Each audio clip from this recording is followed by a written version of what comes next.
नमस्कार, स्वागत है आप सभी का गणेश एस्ट्रो हेल्प में। मैं हूं आपके साथ डॉक्टर दिलीप और बहुत बहुत स्वागत करता हूं आप सभी का ज्योतिष के इस प्रोग्राम में। इस वीडियो में हम बात करने वाले हैं कर्क राशि वालों के लिए कैसा रहेगा मई का महीना, क्या लेकर आए हैं हमारे लिए ग्रह नक्षत्र, क्या बदलाव आ रहे हैं, जीवन के किस क्षेत्र में क्या उतार चढ़ाव आ सकता है, अगर कोई नेगेटिव बात है भी तो हम क्या रेमेडी कर सकते हैं, जप तप दान कर्म के बेस पर हम क्या कर सकते हैं ताकि उसको हम सुधार सकें।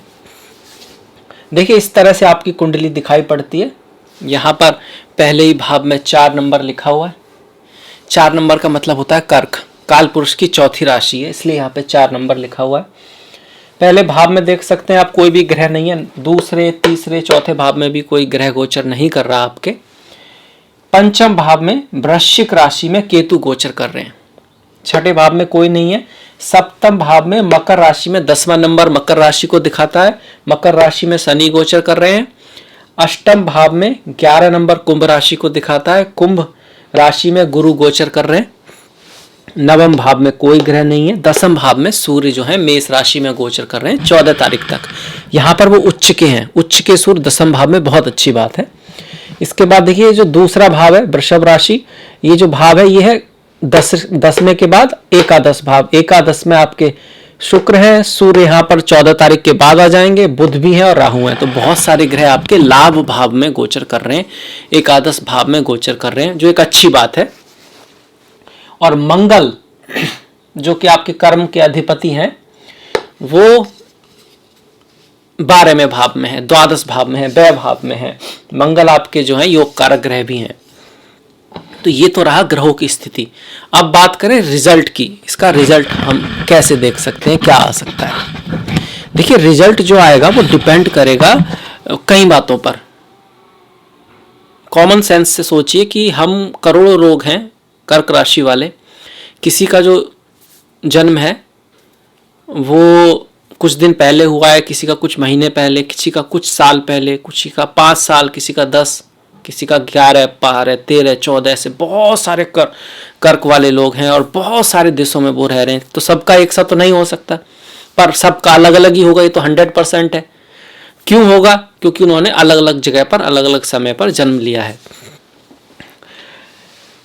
तो फिर इसका क्या महत्व है, ये ओवरऑल बताएगा। जो कर्क राशि वाले हैं उनमें से कौन कौन सी टेंडेंसी है, किस भाव का हम ख्याल रख सकते हैं। इस समय कर्म के लिए थोड़ा सा भाव नेगेटिव है या फैमिली का ज़्यादा ख्याल रखना है, और उसमें से कितना, अगर किसी भाव का बहुत अच्छा फल आ रहा है, उसके ग्रह का बहुत अच्छा फल आ रहा है, अगर आपकी जन्म कुंडली में वो बहुत अच्छा है तो फिर आपको वो मिल जाएगा।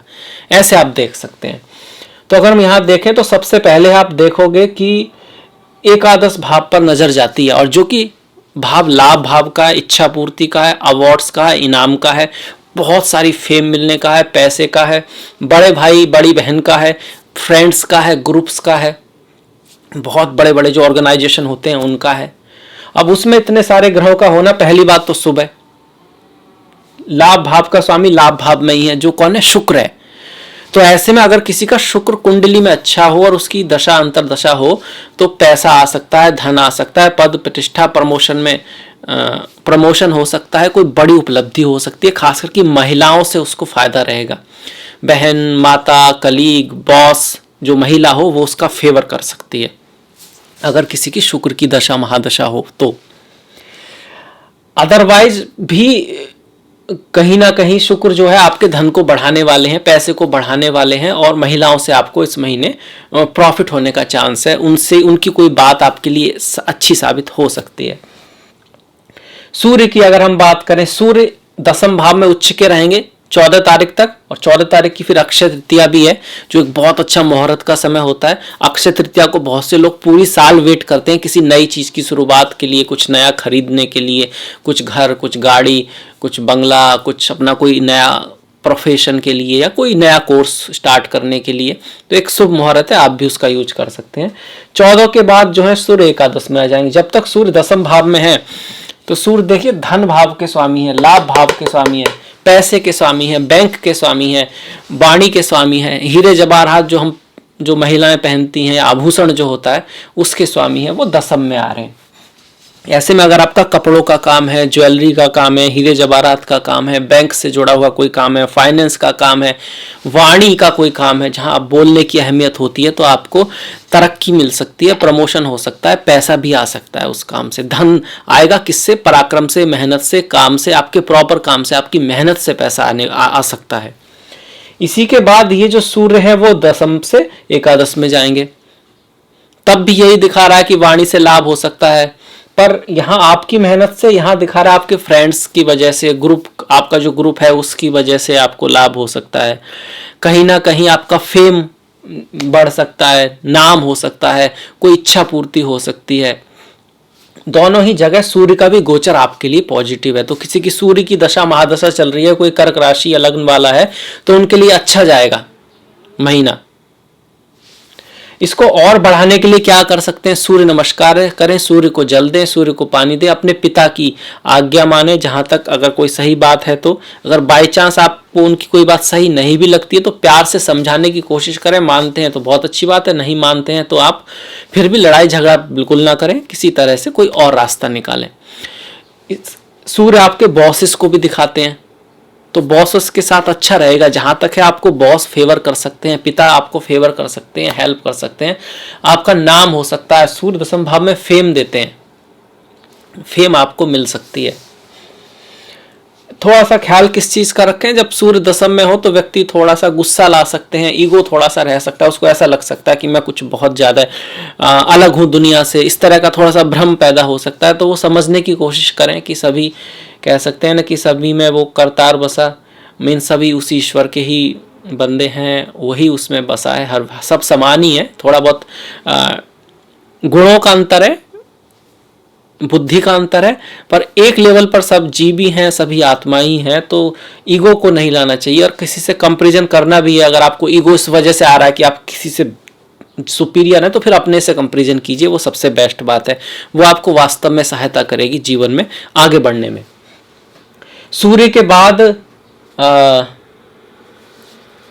आते हैं बुध के ऊपर। देखिए बुध जो है यहाँ पर आपके व्यय भाव के भी स्वामी है, पराक्रम के, यात्राओं के, मेहनत के, छोटे भाई के, समाधि के, मेडिटेशन के, आत्मज्ञान के, अकेलेपन के, किसी चीज के खो जाने के, मिट जाने के, और कहीं ना कहीं जेल, आश्रम, ऐसी चीज़ों के भी स्वामी हैं। और वो कहाँ आ रहे हैं? एकादश में। तो अगर आपका कोई काम आश्रम से जुड़ा हुआ है, जेल से आपका कोई काम है, हॉस्पिटल्स में आप डॉक्टर हैं या जेलर हैं, कुछ इस तरह का आपका काम है, आपका काम कहीं ना कहीं कम्युनिकेशन से जुड़ा हुआ है, आप जर्नलिज्म से जुड़ा हुआ है, राइटर हैं आप, मीडिया में हैं, IT में हैं, तब तो आपके लिए लाभ हो सकता है।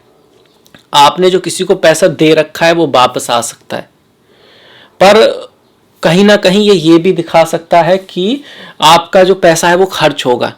जो आपने लाभ कमा रखा था उसका कहीं खर्च हो सकता है, वो कहीं कोई खर्चा आ सकता है अचानक से जो आपने नहीं सोचा है। ये दिखा रहे हैं हमारे बुध। बुध की यहाँ से दृष्टि, इन सभी ग्रहों की दृष्टि जो है ना पंचम भाव पर पड़ रही है। पंचम भाव आपकी संतान का है, क्रिएटिविटी का है। तो संतान के प्रति जो रिश्ते हैं उसको थोड़ा सा बना के रखें, वहाँ कुछ ना कुछ मिसअंडरस्टैंडिंग हो सकती है। और अगर आप स्टूडेंट हैं तो पढ़ाई के मामले में बड़ा ध्यान देना है।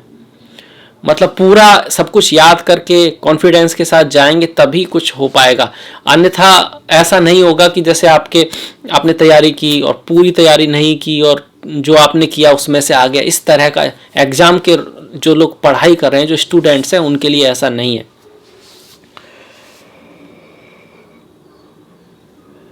यहाँ पर देखिए राहु भी हैं, इसी ग्रह में राहु भी हैं। एकादश भाव में राहु का गोचर अच्छा माना गया है। यह आपकी पद प्रतिष्ठा प्रमोशन को बढ़ाता है। विदेश यात्रा के लिए अच्छा है, व्यक्ति को बाहर ले जाता है, बाहर से लाभ करा सकता है राहु। पर यात्रा करते वक्त ध्यान रखना चाहिए जब एकादश भाव में राहु हो, मतलब यात्रा के वक्त कोई घटना, छोटी मोटी चोरी हो जाना, चीज का गुम हो जाना, इस तरह की संभावना रहती है जब राहु एकादश में रहते हैं, गोचर में हो चाहे जन्मपत्री में हो। राहु यहां से आपके शत्रुओं को परास्त करेगा, आपके रोगों का निवारण करेगा। अगर कोई कहीं से किसी से वो चलता आ रहा है कंपटीशन या कोई चीज, तो उसमें आपको विजय दिलाने में आपकी कोशिश करेगा, उसमें आपकी सहायता करेगा। बाय चांस राहु अगर नेगेटिव रिजल्ट दे भी रहे हैं कुंडली में स्थिति के अनुसार, तो माता दुर्गा की पूजा करना, दुर्गा सप्तशती का पाठ करना, बुधवार की शाम को जौ को पानी में बहाना एक अच्छा उपाय है। कुछ लोग नारियल को अपने सर से 7 बार एंटी क्लॉकवाइज घुमाकर पानी में बुधवार को बहाते हैं, वो भी एक उपाय है। तो वो भी कर सकते हैं अगर आपको लगता है कि आपकी राहु की दशा महादशा चल रही है और रिजल्ट अच्छे नहीं आ रहे हैं, धन का नुकसान हो रहा है, चीज़ें नहीं हो रही हैं, तो इसको आप करके देख सकते हैं। इसके साथ साथ कार्मिक रेमेडी भी जरूरी है, मेहनत करना जरूरी है, गोल पर ओरिएंटेड रहना जरूरी है। देखिए, पहाड़ चढ़ना है, आपको कुछ बड़ा बनना है, तो आप ऐसा तो कर नहीं सकते कि आज ही चढ़ जाओ।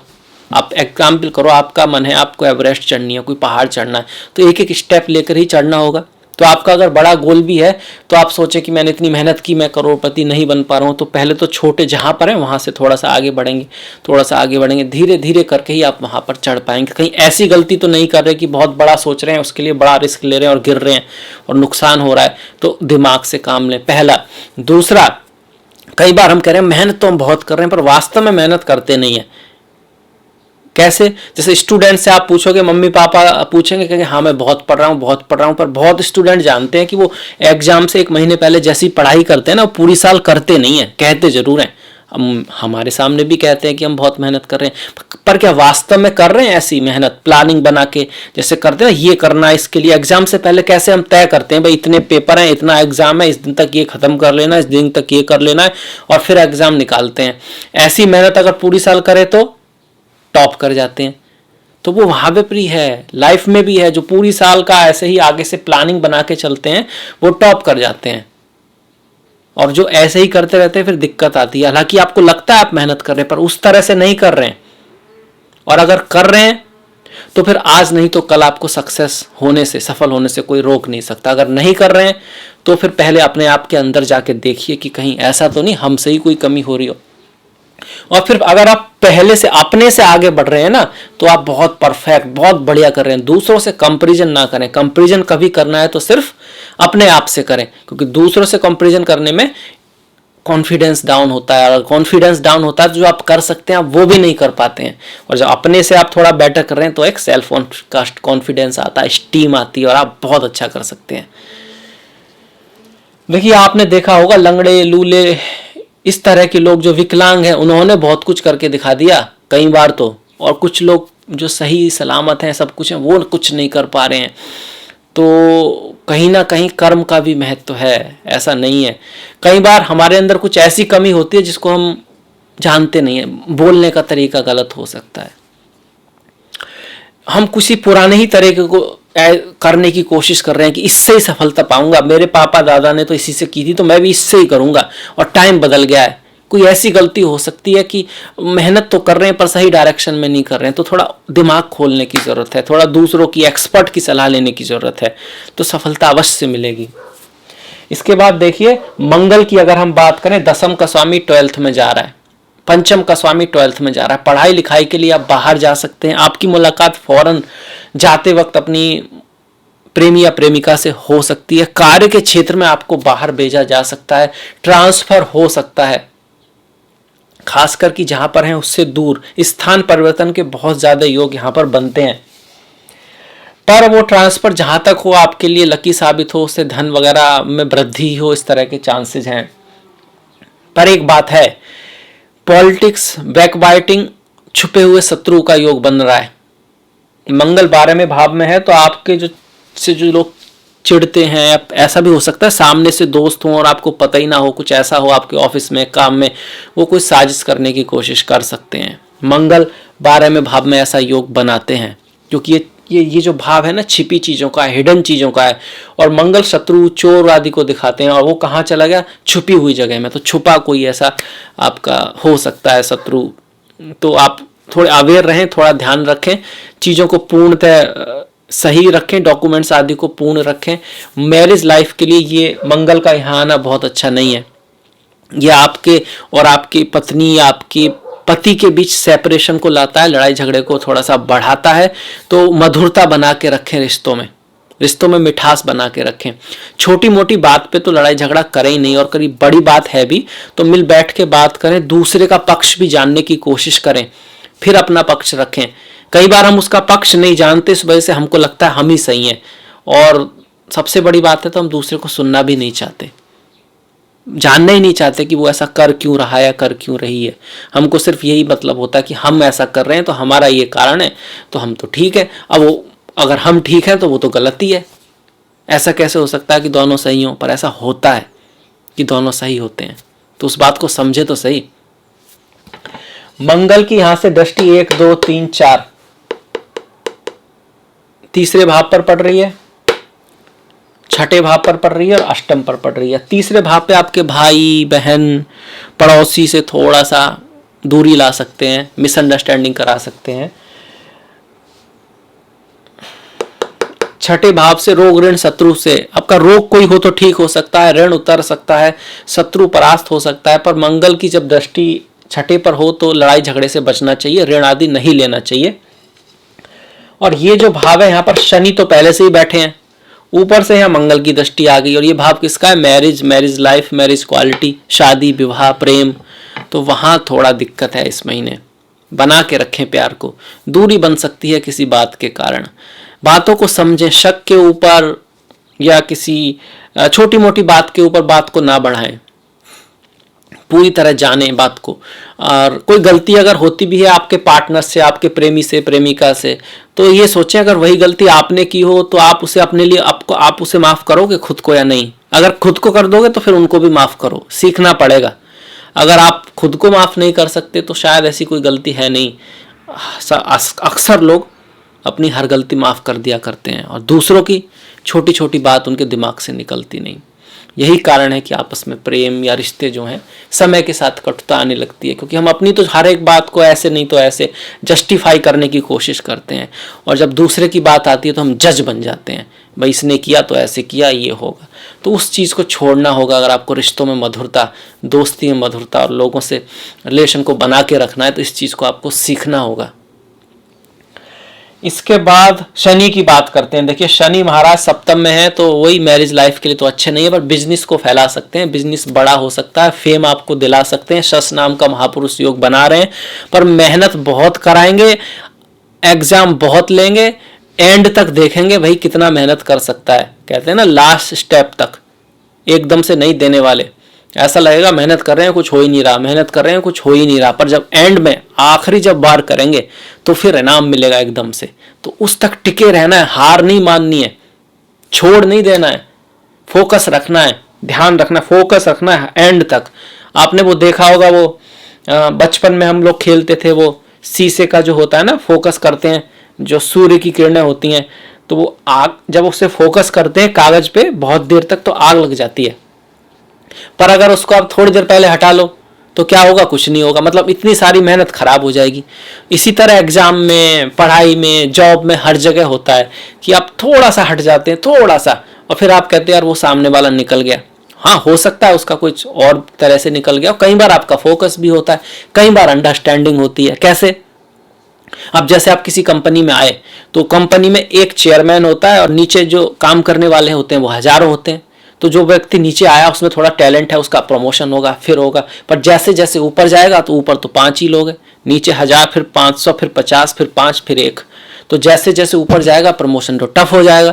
पर उसको लगेगा यार पहले तो प्रमोशन हो रहे थे, अब हो नहीं रहा, मेरी किस्मत काम नहीं कर रही है। वो तो समझने की बात है कि अब आप एक स्टेप आगे आ गए हैं, यहाँ जाकर प्रमोशन होना सिंपल नहीं है। तो आप ये देखें आप कहाँ से कहाँ आए हैं और उससे सेल्फ स्टीम और खुश रहें, जीवन को एंजॉय करें। अगर आप वास्तव में पहले से आगे बढ़ रहे हैं, ना कि ये सोचकर कि अब नहीं हो रहा है, क्योंकि वो कहीं ना कहीं उस चीज का भी हिस्सा है कि भाई चेयरमैन तो एक ही बनेगा ना, अब वो 5 कितना भी मेहनत कर लें कैसे बन सकता है? अगर एग्जाम में सीट ही 100 है और 5 लाख लोग मेहनत कर रहे हैं तो निकलेंगे तो 100 ही ना। अब उसने कितनी मेहनत की है क्या फर्क पड़ता है? तो अंडरस्टैंडिंग की जरूरत है। उससे अपने आप को क्या कह सकते हैं, लो कॉन्फिडेंस या सेल्फ स्टीम को कम करने की जरूरत नहीं है। दूसरा रास्ता निकालिए, कुछ और सोचिए, पर इससे अपने आप को ये मत सोचिए कि भाग्य साथ नहीं दे रहा। कैसे? मतलब वहां तो आप कॉमन सेंस को भी थोड़ा यूज कीजिए, तो आप पाएंगे जिंदगी में भगवान ने आपको बहुत दिया, बहुत दिया है। अक्सर लोगों को बहुत कुछ दिया है, फैमिली दी है, स्वास्थ्य दिया है, थोड़ा बहुत जॉब भी दिया है। अब कोरोना का समय जरूर है, ये भी चला जाएगा, पर उसको जाने के लिए भी पॉजिटिव रहना तो जरूरी है, हिम्मत बनाए रखना तो जरूरी है। और ईश्वर पे आस्था रखना भी जरूरी है, और उसके साथ साथ अपने ऊपर आस्था रखना, कर्म करते रहना। जिसका अपने ऊपर से आस्था हट गई, विश्वास हट गया, फिर मुश्किल है, फिर तो उसको कोई ग्रह उभार नहीं सकता। तो अपने ऊपर आस्था रखें, विश्वास रखें, मेहनत करें, ट्राई करें। इसके बाद देखिए शनि महाराज यही सिखाते हैं, इसलिए मैंने इन सब बातों का, पेशेंस, हार्ड वर्क, मेहनत, हार न मानना, अंत तक प्रयास करते रहना। कैसे कह सकते हैं आप कि ऐसे ऐसे लोग हुए हैं जिन्होंने, डॉक्टरों ने कह दिया कि भाई ये तो कभी चल नहीं पाएगा, उन्होंने हार नहीं मानी, चलना तो दूर वो दौड़ गए। तो कुछ भी हो सकता है अगर व्यक्ति हार न माने तो। शनि की तीसरी दृष्टि भाग्य पर है, भाग्य धीरे धीरे साथ देगा, मेहनत बहुत करेंगे, रिजल्ट कम आएगा। अब आपके मन में ये बात तो आ रही होगी, यहाँ तो धन आ रहा था, पैसा आ रहा था, लाभ हो रहा था, ये सब हो रहा था, यहाँ पे भाग्य साथ नहीं दे रहा, तो होगा क्या? और ये भी सच है, अगर कोई ज्योतिषी कह भी रहा है कि लाभ होगा, आप जाके देखेंगे यार लाभ तो हो नहीं रहा, किसी का तो हो रहा है, किसी का तो नहीं हो रहा। ऐसा कैसे? वो झूठ बोल रहे हैं, ज्योतिष गलत है। अरे ऐसा नहीं है भाई, भाग्य तो जन्म पत्री में है, प्रारब्ध तो वहां है। इसका तो सिर्फ इतना फायदा है कि अगर आपका शुक्र का समय चल रहा है तब भी, चूंकि ये भाग्य का भाव है, तो मेहनत थोड़ी सी ज्यादा ही करनी है इस महीने। ये भाग्य को दिखा रहा है, लाभ को दिखा रहा है। शुक्र का समय है तो मेहनत से लाभ हो जाएगा, अगर शनि का समय है तो बहुत मेहनत से लाभ होगा। मेहनत तो करनी ही पड़ेगी, क्योंकि ये जो शनि है उसकी तो भाग्य पे दृष्टि है ही। इसका रिजल्ट जब बढ़ेगा, जब शनि की दशा महादशा आ जाए, नहीं तो उसका रिजल्ट कम रहेगा, शुक्र का ज्यादा रहेगा। और गोचर में शनि, गुरु और राहु का असर फिर भी ज्यादा रहता है। ओवरऑल आप देखेंगे तो 60% कर्क राशि वालों को मेहनत करनी पड़ेगी। मैरिज लाइफ में थोड़ा सा टकराव भी रहेगा, कुछ को छोड़कर।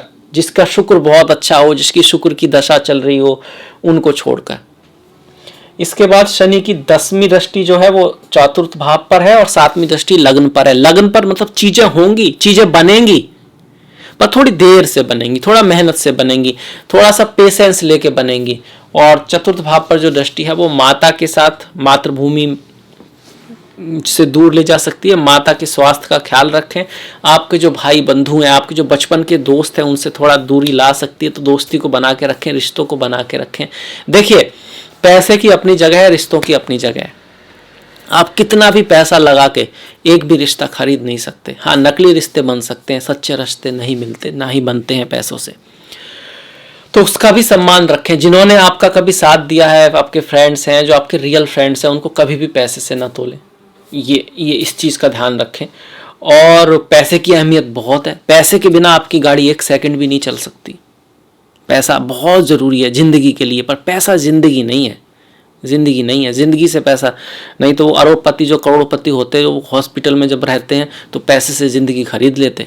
आप ये समझिए, आपके पास अगर स्वास्थ्य है तो आपके पास वो चीज़ है जो खरीदी नहीं जा सकती, और आप उसकी कीमत कीजिए। बाद में तो करेंगे ही, बाद में तो सभी करते हैं, जब हॉस्पिटल में एंड में कि भैया आप तो लाइफ तब समझ में आता है। पर जिसको अभी से समझ में आ गया रिश्तों का, जिंदगी का, वो लोग ज़्यादा खुश रहते हैं। ये मैं नहीं बोल रहा, ये ऑक्सफोर्ड यूनिवर्सिटी की कम से कम 80 साल से ज़्यादा की गई रिसर्च बोलती है कि जो लोग ज़िंदगी में ज़्यादा सुखी रहे, खुश रहे, वो ना तो वो थे जो सबसे अमीर थे, ना वो थे जो सबसे गरीब थे। वो वही थे जिसको कुछ अच्छे दोस्त मिले, कुछ अच्छी फैमिली मिली, जिसका आपस में कुछ अच्छे वो मिल गया रिलेशन। वो लोग ज़िंदगी में ज़्यादा खुश थे, ज़्यादा संतुष्ट मिले। ना कि वो गरीबी अमीरी पार्ट है, पर जो सबसे इम्पोर्टेंट है वो आपके रिश्ते हैं, आपकी सराउंडिंग है। उसको मधुर बना के रखिए। अच्छी किताबें पढ़िए, अच्छी चीज़ें देखिए, अच्छी बातें सुनिए, उसका इसमें बहुत बड़ा रोल है। हमने शनि को भी देखा, देखिए गुरु को देखते हैं। अगर गुरु की बात करें तो गुरु भाग्य स्थान के स्वामी हैं और अष्टम में आ रहे हैं, छठे के स्वामी हैं, अष्टम में आ रहे हैं। अकल्ट के लिए, ज्योतिष के लिए, स्पिरिचुअलिटी के लिए, जीवन के सत्य को जानने के लिए अच्छा समय। सेहत का ध्यान रखें। स्टूडेंट हैं तो पढ़ाई लिखाई में बहुत मेहनत करनी होगी। अचानक धन प्राप्ति हो सकती है, अगर कुंडली में ऐसा योग है तो पैतृक संपत्ति मिल सकती है। भाग्य जो है बहुत ज्यादा तेज सहायता नहीं करेगा, अपनी मेहनत से जो धन आता है उसके लिए। हाँ, अगर आपको शादी के थ्रू, फ्रेंड के थ्रू, पैतृक संपत्ति के थ्रू कोई पैसा आ सकता है, इस तरह की कुंडली में भी योग है, उसका है। वाणी के थ्रू आपका कोई काम है, आप रिसर्च में हैं, तब आपका आ सकता है। अगर आप योगा सिखाते हैं, आप ज्योतिषी हैं, आपका कहीं ना कहीं ऐसा काम है, जैसे टैरो है, आप petrol diesel chemical insurance death से रिलेटेड मृत्यु से रिलेटेड आपका कोई काम है, तो आपके पैसा आ सकता है। पर सब लोग तो ऐसा काम नहीं करते, अदरवाइज मेहनत थोड़ी ज़्यादा है, पैसे के रूप में रिजल्ट कम है। ज्ञान के लिए अच्छा है, स्पिरिचुअलिटी के लिए अच्छा है, अध्यात्म के लिए अच्छा है, चीज़ों को गहराई से समझने के लिए अच्छा है, जिसका उसमें इंटरेस्ट है। होना तो सभी को चाहिए, पर सबका नहीं होता, डिपेंडिंग अपॉन इस लाइफ में आपका क्या पर्पज है, इस जिंदगी का क्या पर्पज है। और जिसका नहीं है उसको ये बात समझ में नहीं आएगी, और जिसको ये बात है जिसके चार्ट में, वो तो पहले ही समझ चुका है, क्योंकि उनको तो दिन रात सूझता ही है जो आपका पर्पज होता है। इसीलिए लोग दिखते एक से हैं पर होते अलग अलग हैं। अब देखिए, इसके बाद गुरु की दृष्टियों की भी बात कर लेते हैं। गुरु की दृष्टि देखें तो 1 2 3 4 5, पांचवी दृष्टि जो है 12वें भाव पर है, दूसरे भाव पर है और सप्तम पर है। 12वें भाव पर दृष्टि आपको फॉरेन लैंड फॉरेन कल्चर से मिला सकती है। आपके कार्य अगर फॉरेन से रिलेटेड है, इंपोर्ट एक्सपोर्ट से रिलेटेड है, तो उसको बढ़ा सकती है। काम के क्षेत्र में आपको कहीं बाहर जाना पड़ सकता है, आप कुछ अच्छी चीज़ों पर खर्च करेंगे। वाणी आपकी मधुर रहेगी, और वाणी के थ्रू अगर आपका कोई काम है, जैसे मैंने बात की, तो उसमें आपको सहायता मिल सकती है। कहीं ना कहीं आपकी, अगर आप पढ़ाई लिखाई पे बहुत मेहनत करते हैं तो कुछ अच्छा रिजल्ट निकल के आ सकता है, क्योंकि काल पुरुष का 5वीं राशि है। इस वजह से सप्तम भाव पर गुरु की राशि आ रही है। अगर ज्ञान से काम लें, अगर बुद्धि से काम लें, तो फिर मैरिज लाइफ में हो रही प्रॉब्लम को आप थोड़ा सॉल्व कर सकते हैं, उसमें कमी ला सकते हैं। पर उसके लिए आपको ज्ञान से काम लेना, बुद्धि से काम लेना होगा, विद्या से काम लेना होगा। विद्या और बुद्धि और ज्ञान में अंतर है। बुद्धि किसी चीज़ को जल्दी से समझ लेना, विद्या किसी चीज़ को करने की कैपेबिलिटी होना। जैसे शिक्षा है, शिक्षा मतलब किताब पढ़ ली आपने, वो शिक्षा हो गई। विद्या गाड़ी सीख ली आपने, सीख ली, पढ़ी नहीं, पढ़ लिया आपने गाड़ी के बारे में क्या होता है सब, ये शिक्षा है। गाड़ी चलानी सीख ली, ये विद्या है। और ज्ञान, ज्ञान है आपने किताब पढ़ी, उसका जो एसेंस है, उसका प्रैक्टिकल लाइफ में कैसे उपयोग है। आपने गीता पढ़ी तो, पर उसको आप जीवन में कैसे उतारेंगे, कैसे उसके थ्रू आप अपने जीवन को सुधार सकते हैं, दूसरों के जीवन को सुधार सकते हैं, वो ज्ञान है। उसका क्या तरीका, एक तो गुरु से ज्ञान आता है, क्योंकि जो व्यक्ति ने उसको समझ लिया वो आपकी एसेंस आपको समझा सकता है। दूसरा, आप बहुत बार उसको समझने की कोशिश करें, जीवन में उतारें, गीता के दोहों को पढ़ें, जीवन में उतारें, तो फिर आप उसके अंदर से ज्ञान पैदा होगा, वो ज्ञान है। तो ज्ञान से अगर काम लेंगे तो फिर माता के साथ, पति पत्नी के साथ जो रिश्तों में जो हम यहाँ से देख रहे हैं, उस चीज़ को टाला जा सकता है, उसको कम किया जा सकता है। बाकी गुरु को थोड़ा सा शुभ करने के लिए बृहस्पतिवार वाले दिन किसी मंदिर में जाएं, ईश्वर के प्रति कृतज्ञता जो आपके पास है उसके प्रति थैंकफुलनेस जरूर दिखाएं, और केसर का तिलक लगाएं। नहाने के पानी में थोड़ा सा हल्दी का यूज करें, गीता को सुने, भगवत गीता का पाठ कर सकते हैं, भगवान श्री नारायण की पूजा करें। अगर गुरु की आपकी दशा महादशा है तब तो ये बहुत अच्छा है। अगर आपकी शनि की दशा महादशा है तो माता काली की पूजा करें, माता काली का चालीसा भी पढ़ सकते हैं, या फिर ओम ऐम ह्रीम क्लीम चामुंडे विच्चय का पाठ भी कर सकते हैं। और शनिवार वाले दिन जेल, हॉस्पिटल, शमशान, अनाथालय, वृद्धाश्रम, इन 5 जगहों पर कुछ सेवा करें। इसके अलावा जो बहुत गरीब लोग हैं उनके प्रति अच्छी भावनाएं रखें, कुछ हेल्प करें। वृद्ध लोग हैं उनके प्रति कुछ ना कुछ करें। साफ सफाई का विशेष ध्यान करें, नहाएं हर दिन टाइम से, टाइम टेबल का ध्यान रखें। झूठ, धोखा, आलस्य, तामसिक भोजन, इससे बिल्कुल बच के रहें अगर शनि का आपको अच्छा रिजल्ट लेना है तो। क्योंकि अगर आप ऐसा करते हैं लंबे समय तक, अगर शनि खराब भी है तो भी आपको अच्छा रिजल्ट देने लग जाएंगे। हाँ, समय अवश्य लगेगा, डिपेंडिंग अपॉन कितना सॉलिड कर्मा है। तो ये हमने सारे ग्रह देखे। आई होप आपको पसंद आया होगा, अच्छा लगा। प्लीज़ लाइक कीजिएगा, शेयर कीजिएगा, आपका सहयोग बहुत महत्वपूर्ण है, तो जितना शेयर कर सकते हैं कीजिएगा। और घंटी वाला जो बटन है उसको दबाना मत भूलिएगा। मैंने अपने डिस्क्रिप्शन में अपना लिंक दिया है, फेसबुक का, इंस्टाग्राम का, ट्विटर का, प्लीज़ फॉलो। आपकी कोई सलाह है दीजिएगा। अगले वीडियो तक अपना ख्याल रखें, अपनों का ख्याल रखें, सभी का ख्याल रखें। नमस्कार।